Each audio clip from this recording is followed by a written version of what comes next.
আজকে আমি কাঁচা আমের আচার করে দেখাবো। তো এখানে আছে আমার গ্রিন ম্যাঙ্গো 4টা, and I need like tamarind paste. তো এখানে আছে তেঁতুল, এগুলো আমার লাগবে আচার করতে। আমি এই ম্যাঙ্গোগুলো এখানে যে এটা দিয়ে পিলারটা দিয়ে লাইট করে চোসাটা ক্লিন করে ফেলবো, যেভাবে।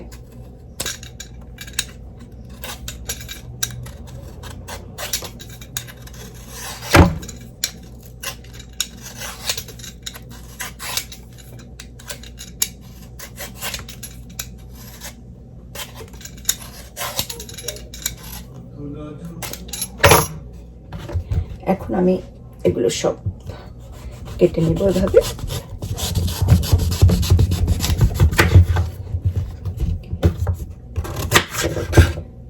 কুচি কুচি করে কেটে নেব।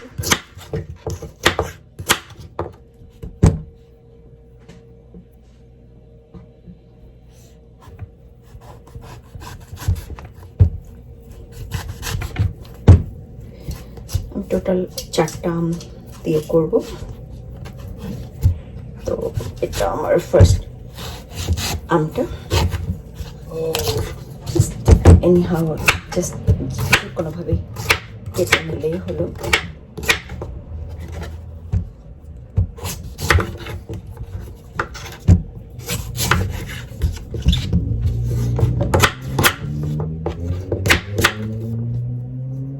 তারপরে এই যে এটাকে আমরা সিট বা কষি যেটাই বলি, এখন এটা আমি হালকা এভাবে আমার একটা কোনো কিছু দিয়ে কেটে নেব। সেই জিনিসটা আছে, আমি এগুলো আমার আমগুলো এভাবে আমি কেটে ফেললাম। প্রথমে আমি একটু সরিষার তেল দিচ্ছি।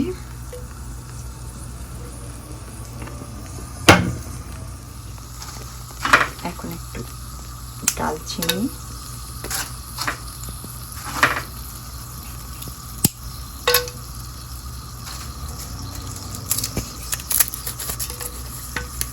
তেজপাতা দিলাম,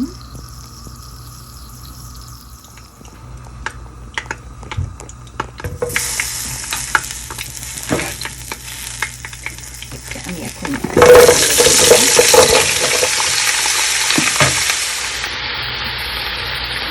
now I'm going to put, এখন আমি আদা আর রসুন বাটা দিচ্ছি 1 চামচ।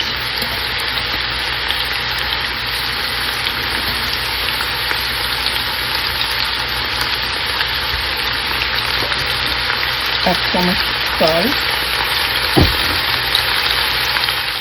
আমি এখন এই বোম্বাই মরিচ কটা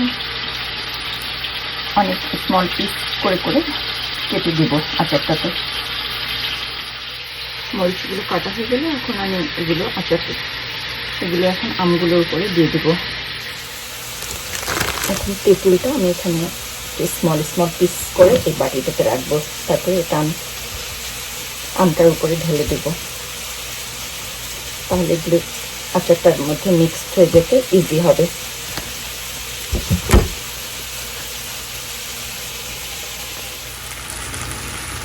এখন আমি তেঁতুলগুলো দিয়ে দিলাম।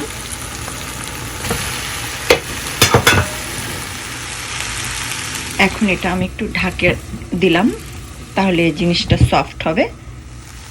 I put little bit cinnamon, আমি হলো দালচিনির গুঁড়ো খুব অল্প একটু দিলাম, আর একটু গোলমরিচের গুঁড়া।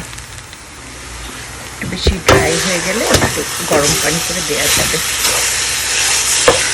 তো আমার একটু বেশি ড্রাই হয়ে গেছে, একটু গরম পানি করেছি, এটা দিচ্ছি। অল্প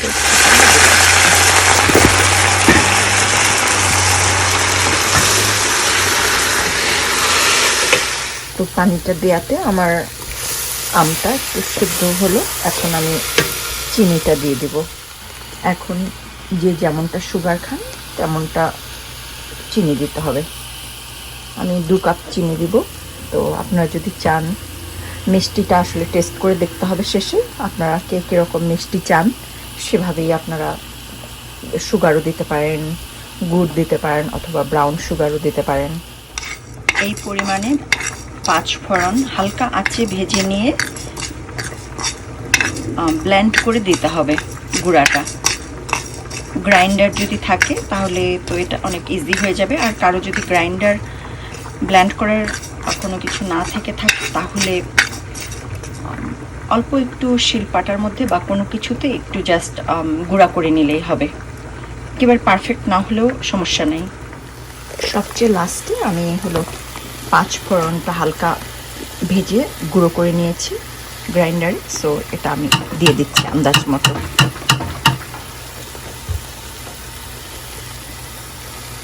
লাইক একটা বড় চামচে 1 চামচ।